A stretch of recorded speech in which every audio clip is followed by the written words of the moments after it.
ৰাজ্যৰ বিভিন্ন প্ৰান্তত সৰস্বতী পূজা উদযাপন কৰা হৈছে আৰু এয়া চাওক আমি পোনপটীয়াকৈ দেখাবলৈ যত্ন কৰি আছো জাৱনী প্ৰাথমিক বিদ্যালয়ত সৰস্বতী পূজা উদযাপন কৰা হৈছে আৰু জাৱনী প্ৰাথমিক বিদ্যালয়ত এয়া বহু সংখ্যক বহু দিন ধৰি 1946 চনৰ পৰা সৰস্বতী পূজা উদযাপন কৰা হৈছে জাৱনী প্ৰাথমিক বিদ্যালয়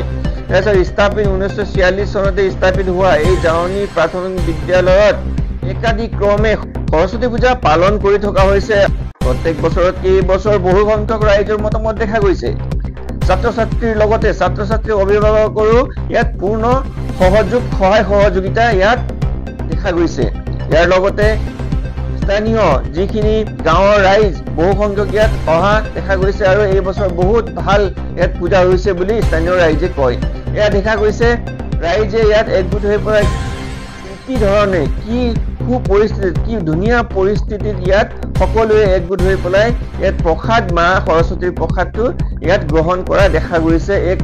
অতি সুন্দৰ মুহূৰ্ত ইয়াত দেখা গৈছে আৰু সব খুব প্ৰীতিৰে ইয়াত প্ৰসাদ গ্ৰহণ কৰিছে আৰু ৰাইজ অতিকে সন্তুষ্ট হৈছে ইয়াত ৰাইজৰ পূৰ্ণ মতামত আছে আৰু এইখন বিদ্যালয় অতি পুৰণি বিদ্যালয় এখন জাৱনী প্ৰাথমিক বিদ্যালয় হয় আৰু বিহগুৰি ব্লকৰ আণ্ডাৰত পৰে news desk report Assam Gorkha live